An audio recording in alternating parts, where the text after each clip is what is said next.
Hi, everyone. Welcome to a KE Report webinar featuring Trigon Metals. My name is Corey Fleck. I'm your host for this webinar. Also, our host over at the KE Report website, podcast, and radio show, where we have daily market commentary and also cover a number of companies, including resource companies such as Trigon Metals. I am joined by Jed Richardson, President and CEO of Trigon Metals. This webinar is also produced in conjunction with Focus Communications. Now, Trigon Metals is traded on the TSX Venture Exchange under the symbol TM, on the OTCQB under the symbol PNTZF, as well as the Frankfurt Exchange under the symbol TZU2. Now, Jed is going to walk us through the commercial production that is beginning at the Kombat Mine in Namibia. Commercial production was announced back on October 10th. You will have the opportunity to ask questions throughout this webinar. Please use the chat or Q&A feature within this platform to send me all your questions, and I will be interjecting those questions throughout Jed's presentation, as well as at the end of the presentation for a bit more comprehensive Q&A. If you're having any trouble sending questions, you can always email me directly at my email address, fleck@kereport.com. So everybody, thank you for joining us. I hope you all enjoy this webinar. There will be a replay made available to all of you. Jed, thank you very much for taking time to share the Trigon story and, more importantly, this commercial production at the Kombat Mine. Jed, please take us away. Thanks a lot, Corey. Let's get into it. I'm going to go through our standard presentation deck. You can find this on the website, but I'll add some focus and kind of fill out the story a bit on how we are production-wise. For those of you new to the story, we're still a really humble market cap of about 35 million. And just to put that in context, our projected EBITDA for next year is more than 2 times that amount. So we're trading at half of forward EBITDA. Now we have a good sized management position at about 5%. And our largest shareholder is Eric Sprott. We still have just about 10 million in cash, and that is a combination of the cash that we initially brought in from the silver stream that we completed, and then the cash that we've generated. We've now made 2 sales of 500 tons of concentrate. So things are going and growing at Kombat. A little bit about myself. I'm a mining engineer by training. I spent a good chunk of my career as a research analyst with Royal Bank of Canada and Cormark Securities, and then I've spent the last almost 5 years now working on Trigon, where we're exploring in Morocco, and then of course our production here in Namibia. Point out a few notables on our board. Our director Mohammed Ben Haref is the prospector who found the Silver Hill project, and he sits on the board of directors. David Shaw is an ex-Yorkton analyst, and he spent a good chunk of his career helping on the board of directors with First Majestic Silver. Then Larissa Sprott, daughter of Eric Sprott, also the president of Sprott Money, sits on our board of directors. The key person and really man of the hour is Fanny Mueller. He is our VP operations, a ex-Anglo engineer, a naturalized Namibian, so South African, moved to Namibia, and he's put this asset back into production, and I can also say done a really great job at it. And then Aidan Sullivan, I'll also point out, VP Investor Relations, a key contact as far as investors looking for info on the company. So hopefully it's not, this isn't new information for everybody, but Namibia, where we're located, is just a fantastic jurisdiction. It's home to B2 Gold's operations just south of us. It's one of the world's largest uranium producers. It's also a big diamond producer. There's a number of base metal deposits, also a growing lithium producer and graphite. But we are right now the only copper producer in Namibia. It's a country, it's larger than France in the area. The population is less than 2 million people, so very small population, fantastic infrastructure. We have road and rail going to port. We've been shipping our concentrate out via truck, but rail is also an option there that we're looking at. And this is the restart of a mine that operated for over 45 years. So the Kombat Mine operated profitably from the late 1960s up until about 2007. 12.5 million tons at 2.6% copper came out of the ground here, and we still have a resource of 12 million tons at around 2% copper. So a lot of life left in this mine, and then a lot of exploration that we're continuing. And I'll get into that as I go through the presentation. But notably, lots of infrastructure. There's over $150 million worth of infrastructure, usable infrastructure, that gave us a head start to get this asset into production, and we're still reaping the benefit of as we develop and build this project. Jed, can you remind everybody why the mine shut down? Sure.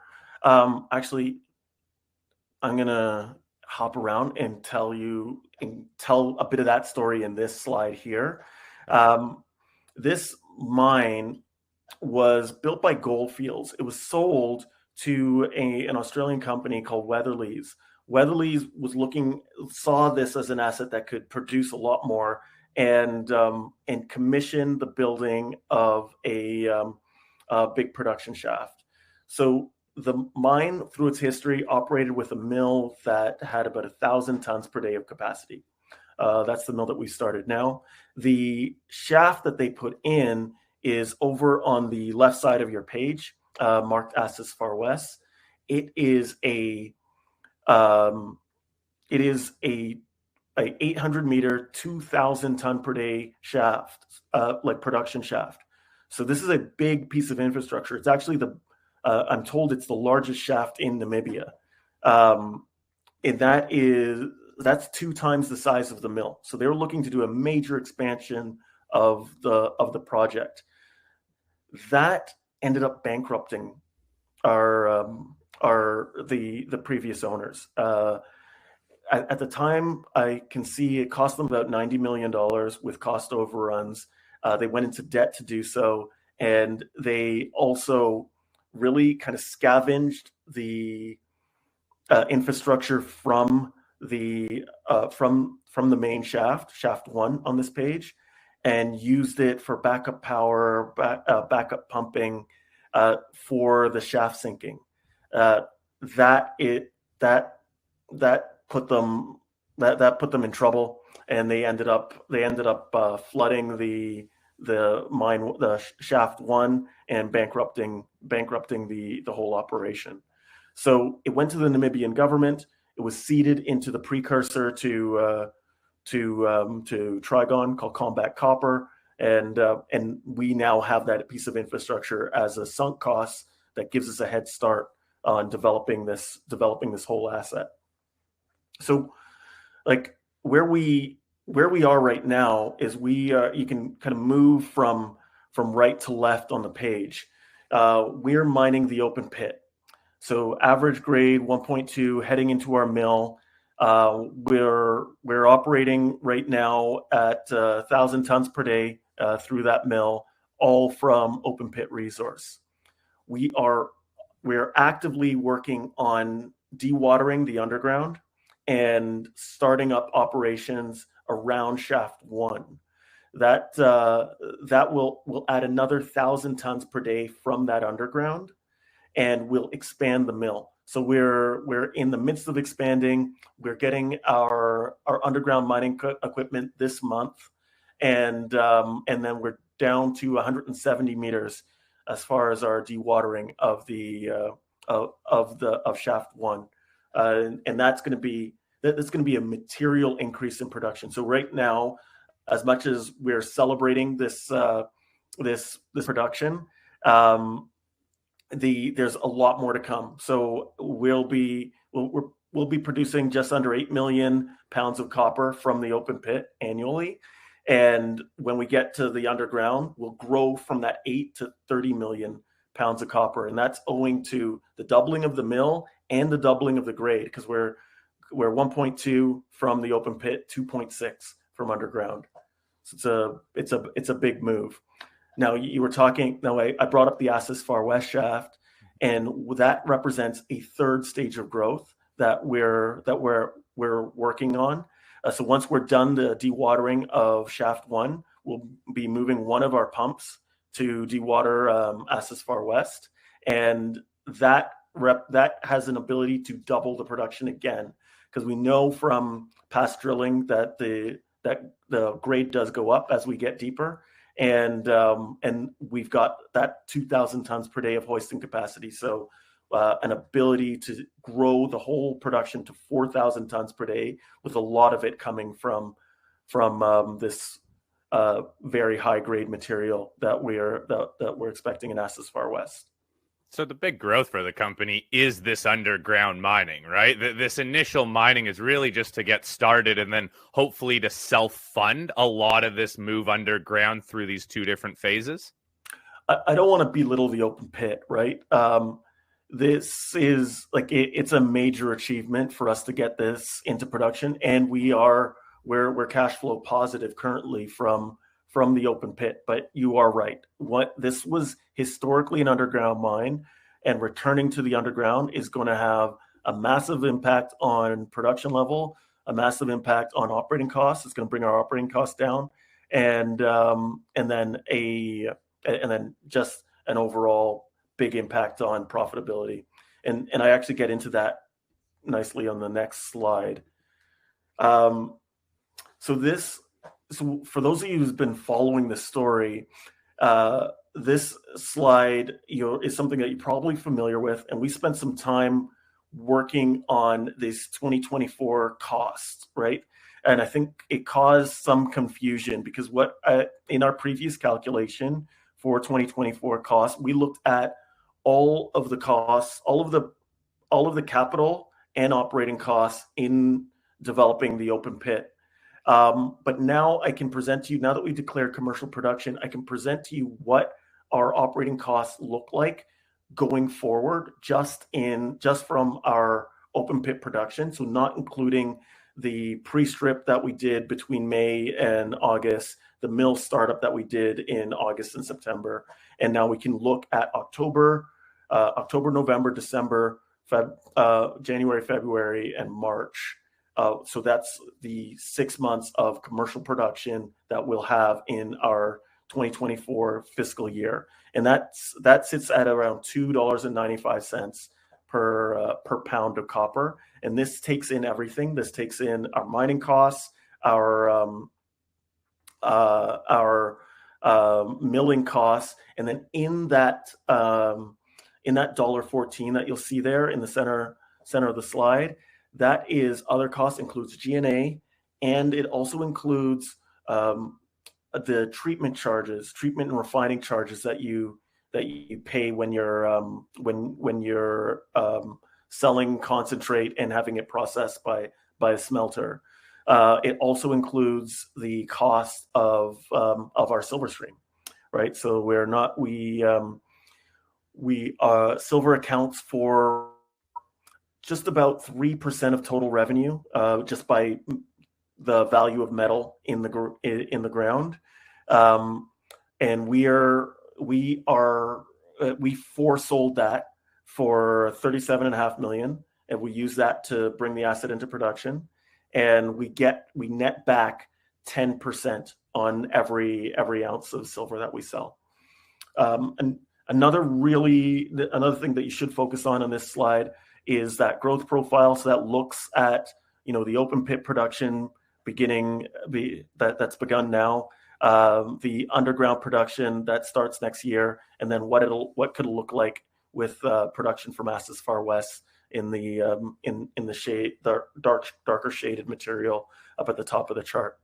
But fantastic growth profile for a company with at really bargain basement prices right now. And then we have resources to support all of that, and that's highlighted below that. And you can see the open pit and the underground. Obviously, a lot higher grade and more tons in the underground, but a combined 12.2 million tons in measured and indicated resource at around 2% copper between the both, with a lot of growth beyond that.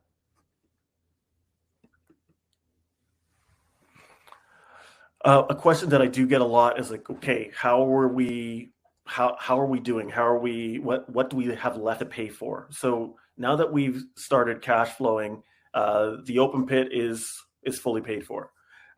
We've also spent a lot of the capital needed for the underground. Actually, we're just around halfway through that spend. We still have about $10 million on our balance sheet, and we're growing that by about $750,000 US per year. Just to back up, Trigon reports in US dollars. We sell a commodity in US dollars. Everything that we're talking about is in US dollars, outside of the share price. And we'll be getting the mining equipment, like I said, this month. We put together a lease agreement. So it's like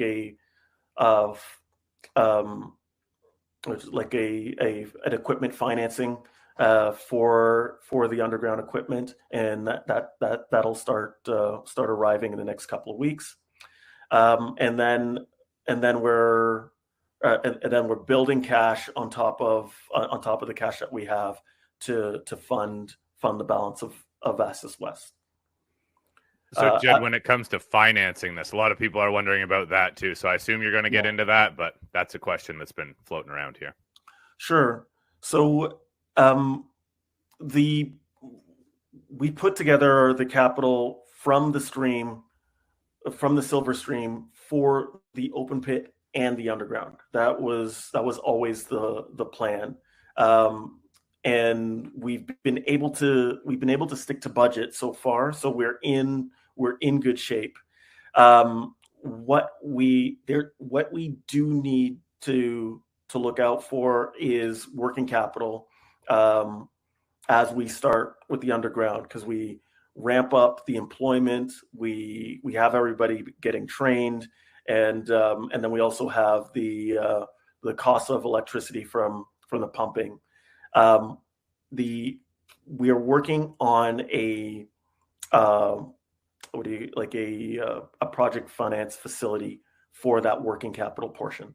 So we're right as it stands right now. We're in great shape for this. The capital is already funded. Now it's just that working capital piece, and we're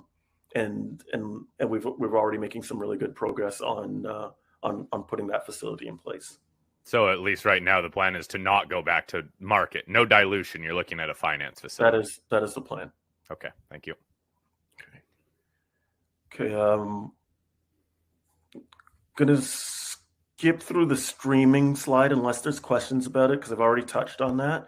The one thing I want to note to that is we have an ability to buy back half of that stream up until June 2027, and this was an important feature of putting that deal together. I am quite bullish on silver, less so than copper, but still bullish on silver.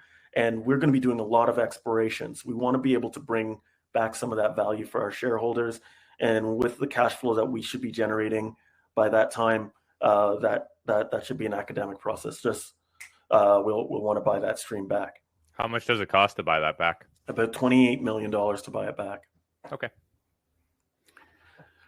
Now, looking at this slide here, you'll see that outline green area.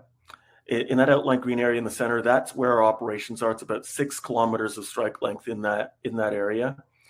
That has all 12 million tons of our resource, all 10 years, 12 years of mine life is all in that outline green area. We actually all have some really great exploration upside around that Estes Far West shaft.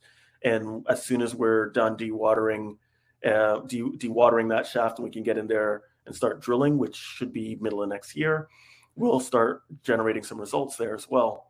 But what I want to draw your attention to is the shaded yellow, the outlined black, and then the other outlined green area to the I guess the left of the page, the west of the project, west end of the project. All of the red stars you see are at surface copper occurrences. We are currently drilling in the extreme east. You see the 3 stars on the east. We call that area Schlangenthal. That we've got drills turning there.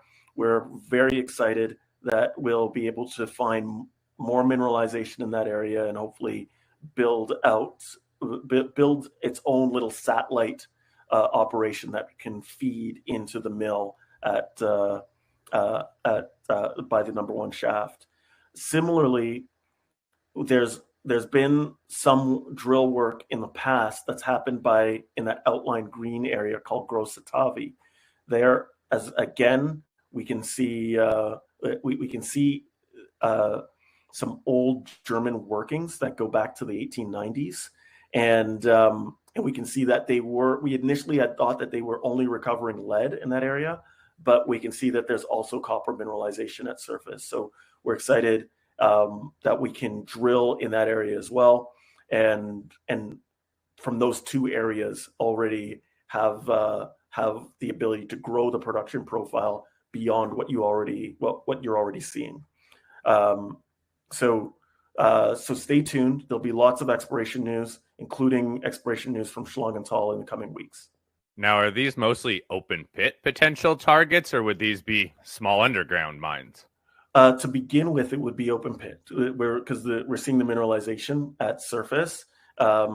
Even the first drill holes are only just starting to get to depth. But our belief is that we'll see the mineralization will mimic what we see at Kombat in some way. So a decent grade from an open pit, but potentially much more substantial once we get underground. So the drill holes will determine it, but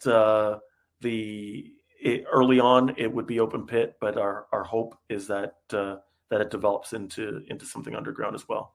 Can you give us a couple insights on grade too? Because largely this is a higher grade mine, and a lot of that underground is higher grade too. So sure. What sort of grade would you need to see in those drill holes to make it worthwhile to add to the production?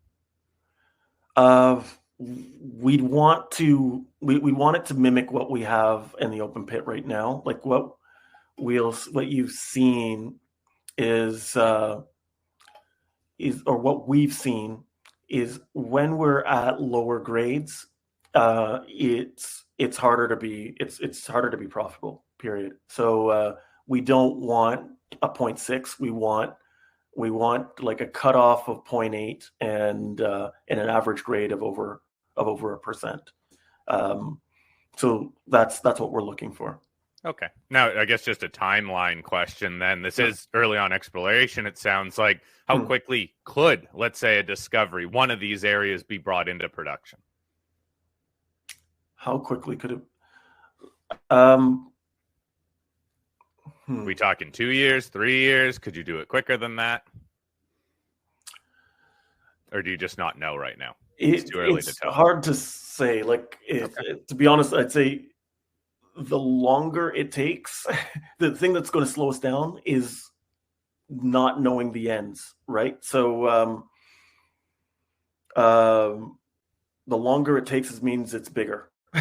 Okay. The short way to say so that'd be a good thing then, right. potentially. Yeah. Okay. Like it's because it's going to be drilling. It's like we'll have to permit, but the Namibian government has been fantastic, and because we have an operation in the area, it shouldn't be too difficult. The interesting feature that I'm quietly optimistic on is we have a rail line that runs the full length of the valley. So when we cross over to look at the Schlangenthal area, we have to go over the rail. Similarly, we have to go over the rail again when we're by Grossetavy. And I could see a scenario where we are where we delineate pits in those areas, and then we just do a shovel and truck operation into rail cars and have them moved up and down right into the mill, because the mill has a spur right into it as well. So the infrastructure pieces, again, like I said, the infrastructure is something that we keep on benefiting from, but it would also shorten timelines in getting something like this into operation. Like kind of on my own career, we ran for Alcan Rio Tinto, we ran a 6 kilometer conveyor. This would be way easier than that. Like just putting it on just putting it in rail cars and pushing it down the track into the mill. Okay. So very simple, right? You want to keep this as simple as possible. Absolutely. Got it. Thank you. So yeah, that's Morocco. So that's Namibia. We've just achieved commercial production. I can even looking at we just achieved commercial production. We are in our Q3, so that means you won't have to wait the full. There's a prolonged period around Q4 reporting. So this is our Q3. First reports should be out before the end of January, but already I can point to profitability. So things are looking really good at Kombat. And I mentioned Fanny Mueller at the beginning. I'll mention him again. He's done really a fantastic job. Sure. We'll get to a couple other questions on this production later on, though. I'll let you move on to Morocco. Okay. All right. Thanks, Corey. I'll touch on Morocco. We've got 2 projects there. This is a grassroots exploration.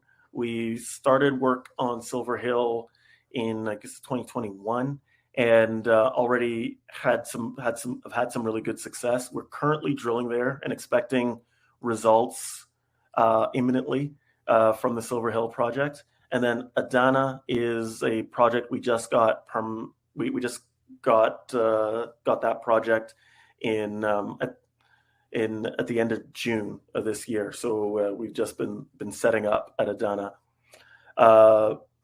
On Silver Hill, in that drill work, our best result was a trench. Was 13 meters, 2.7% copper, 34.5 grams per ton silver with some cobalt that came with it.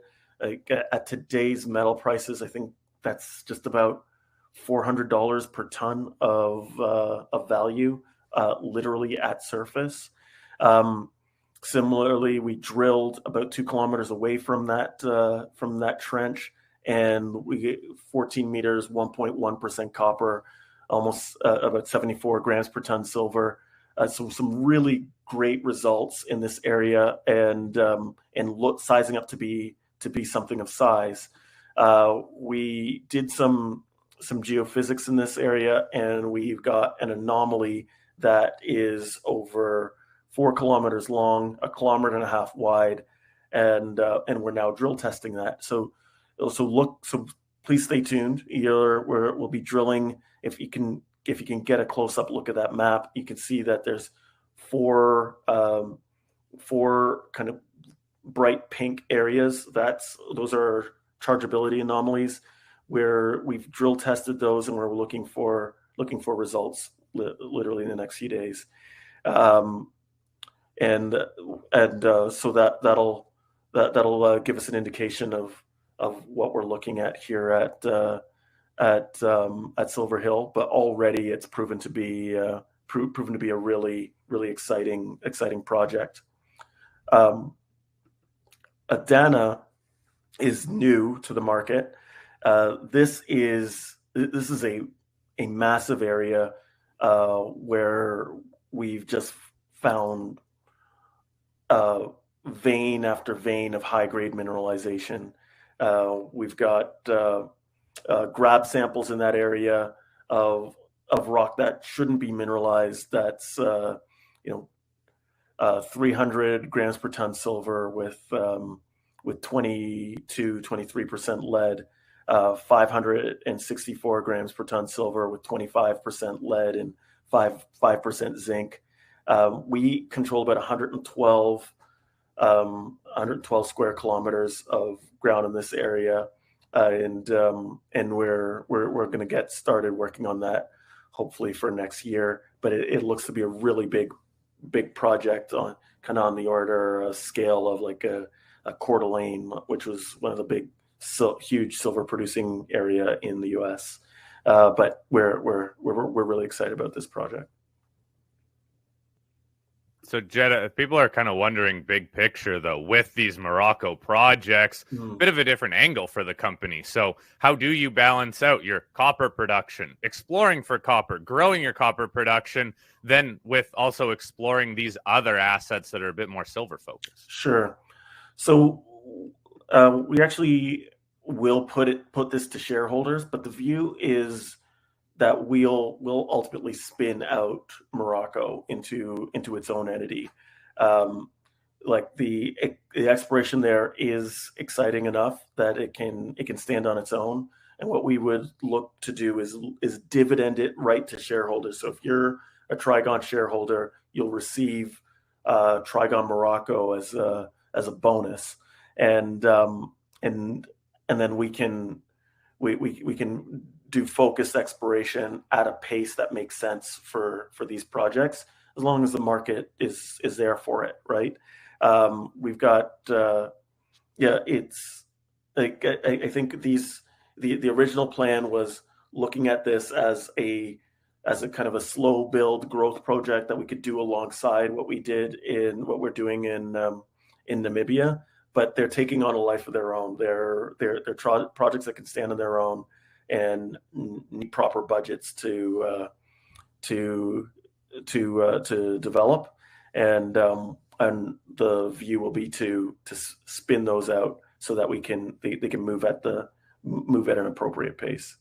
Okay, fair enough. There are a couple other questions that we'll quickly take here. One being, approximately how much capital would you allocate to moving these Morocco projects forward before a spin out in the next, let's say, year? Right now, no more. We spent, like, on this drill program, we're doing about $300,000 worth of work, and that should be the last. Are you going to be growing your land packages in Morocco as well? Yeah, so we already have application for all of the ground around Silver Hill, and so we have priority over that land, and then in Adana, we'll see. Despite how large the land packages that we have, there's still more ground in there that's of interest to us, and because we can literally see the veins.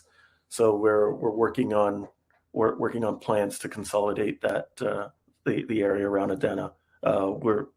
We think this is a really big project. Okay. Oh, a final question then. Any chance you could use these Morocco assets, maybe sell them, monetize them in some way to help pay for ACES Far West? Maybe more market dependent on that. Yeah, we'll see. I think there's a lot of value here. Everybody wants the cheaper capital to come in, right? I get that, but it is probably market dependent, and it's still early on. So how much could you monetize early on? All right. Hey, well, that addressed some questions. Thank you, Doug. Thank you, Albert, for sending those ones in. You can move on now, Jed. Thank you. Sure. More macro stuff just on why we're so excited about copper. And hopefully those on the line are familiar with this. But what I do like to point out of this, as much as, yes, we need lots of copper for electric vehicles, for upgrades to infrastructure, which is not spoken as often. But a really important part of our story is where our copper's coming from, right? We're in, for those of you not familiar, Namibia is Africa Light. This is great infrastructure, really well governed, a mining country. So tourism was the number one industry. Mining is the second, the second biggest industry. And we're looking at a world right now where we need a lot of copper, and the places we're getting it from are more and more difficult to do so. I spent a big chunk of my career working in Latin America, and where we've relied on copper coming from Chile and Peru for decades now. That's getting more and more challenging. Like we can see, issues that some companies are having in Panama or throughout Latin America. The other country that people look to is Congo, and Congo is a very difficult jurisdiction. Fantastic deposits, but a very challenged place to operate without any with very little infrastructure that's usable. We're in a completely different reality in Namibia and Morocco. Both jurisdictions, great infrastructure, power you can rely on, great mining workforce, and governments that have been nothing but helpful.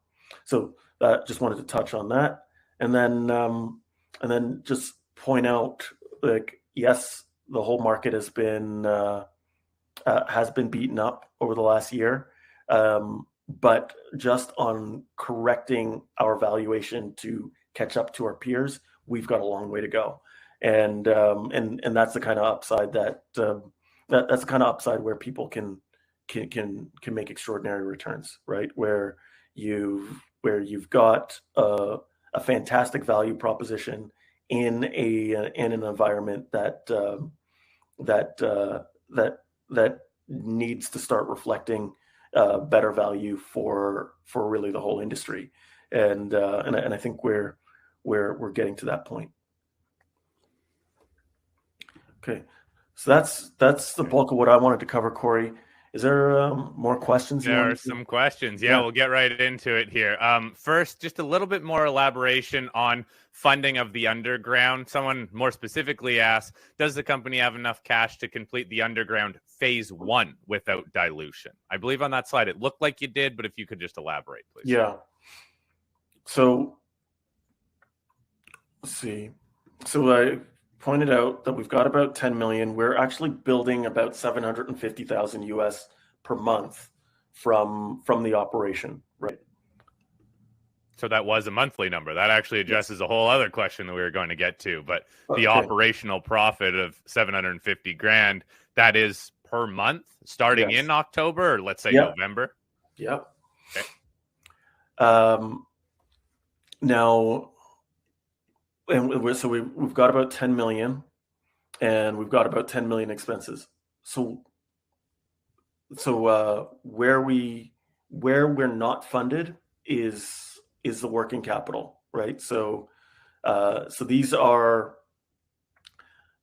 all the costs that add up before you sell your first ton, right? And what we're working on right now is a working capital facility. Hopefully, we'll see an announcement on that in the next month or in December. But that would fund us. That would fund the working capital portion. So yes, we have enough to get into the underground. We do have some other levers. We have some options and warrants.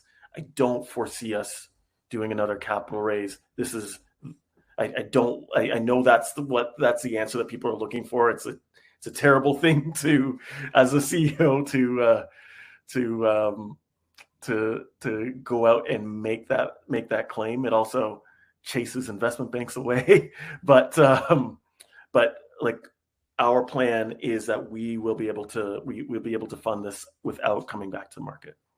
Okay. Thank you. Since we're on this slide, that times perfectly with somebody want more elaboration on that next steps portion down here, more dealing with the ACES Far West here, because it does show, I think someone was having a little trouble reading it, but it does show PEA needs to be done. There sounds like there still needs to be a lot of work done on that ACES Far West.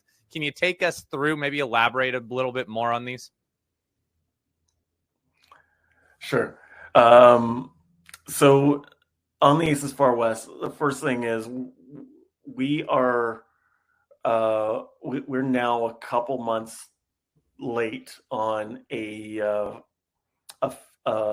that feasibility study that we're expecting from SRK. We're hoping that they can deliver it this month, and that's going to be key.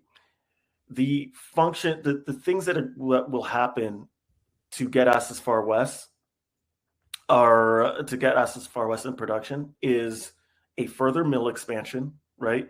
Which we're already in the midst of doing one, so it's something we have a lot of visibility on. And then the dewatering of the of that shaft, and then the drilling of the resource in that area, right? So we do need to drill that area out to a 43-101 resource. We have drilling that shows the mineralization continues, but we don't have that in our measured and indicated. The drilling is going to be what takes us the longest amount of time. So that's what's holding us up. Then I don't know. Sorry, I'm forgetting what your question was. If capital was part of that. But then there is the capital question as to where that capital comes from. Right now, because I'm looking at this as I want to have all of the funds in hand at the beginning of the year. I'm working on a project finance for that ACES Far West number. The number that I've got here on the slide is our internal projection on that, and it's with some good in-house knowledge, right? We're doing the mill expansion right now. We're dewatering, so we have a pretty good idea of what that's going to cost, and we know what drill costs are. So it's a pretty good number, but we'll be seeing what that real number is from SRK, hopefully in the next few weeks. So that's something to look out for. But yeah, on the back of that, with the SRK report, we'll be working on project finance for that. And just to give context for that, why would you look at debt? Is even at today's copper price, when we're producing from the underground, EBITDA should be in the area of about $50 million annually. So that ACES Far West is something that we should be able to pay for by the time we're with the cash that we're generating by the time we get through next year. So using debt here it shouldn't be that risky as long because we'll be generating so much cash over the balance of the year. Okay, there was a question on debt. If there is any debt outside of that silver stream, and if you will need debt for working capital. So it does sound like you might bring in a mixture of so debt. Right now there's not debt, but yes, we are looking at it and working towards it. Okay. A couple, questions actually, just to clarify your year ends here. Somebody was saying the 2025 numbers look great and asking that your year begins April 1st, 2024, correct? So Yeah. would that tie into 2025? So April 1st, 2024 is the beginning of our 2025. Yes. Perfect. What price did you sell some of the copper, some of your production already? We sold at $8,000 a ton. I can't remember what that is in pounds of copper. Okay. Well, people can do the math on that then. Are you doing the math right now? It looks like I'm doing it right now. Good. That is early on. Now, how do you sell this copper too? Do you have certain agreements in place where it goes? 362. 362. Okay. Yeah, so we sell it. We sell it through a trader. So IXM is the trader that we're using, and we take it, and we actually get paid 90% at delivery to the port, and we're doing it in 500-ton lots. Okay. So we can all run those numbers. On the slide with rising production and declining costs, somebody noted that these numbers look different than in previous presentations. I assume these numbers do move around with more research. Is this the case? Can you explain why some of these numbers might have moved? Yeah, so probably not someone who was on when I was talking about it, because that is. I'll just reiterate what I said earlier. The 2024 number previously was a number that included all of our pre-stripping costs, all of our mill startup costs. So what we're presenting here is now with the declaration of commercial production, where we've kind of drawn a line. We've taken all those capital numbers out, where it's now, this is just our mining, milling, F4 since we've started commercial production. So this is an average of our projected October, November, December, January, February, and March numbers, and that has changed. The operating, there might be some small changes on. There's a small change on the 2025 number, and that's just more clarity that we put into our projection. Okay. Yeah, you're able to bring in some more real-time numbers now too, because you are producing. Exactly. Do you expect any more analyst coverage coming in? Yes, we do.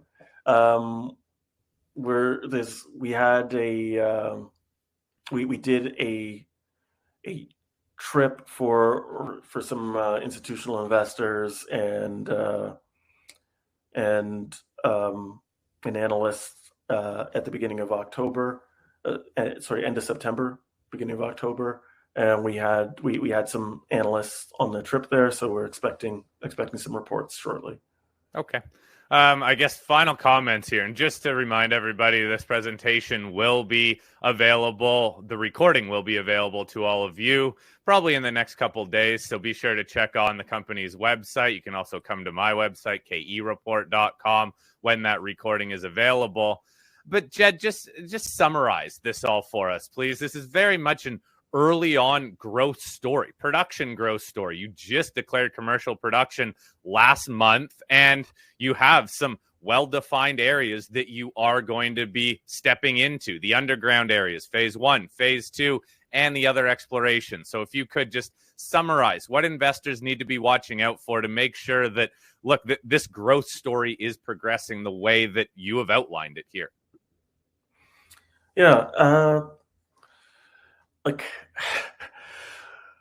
I'd say we've done a lot. In a period where arguably, I don't like to, I don't like to throw shade on other investments, but on a period where not a lot of companies have been active, right? It's a tough market. We all know how tough this market's been. Yeah. And, we were able to put that silver stream in and and give us capital, give us the capital required. Notably, like the inheriting all of this infrastructure put us in a unique position, and I think it's still difficult for investors to wrap their head around, right? Like, if it's too good to be true, it can't be true. Well, this is true. Like, we are producing, we are making money, we do have more growth ahead of us. Watch as we report. This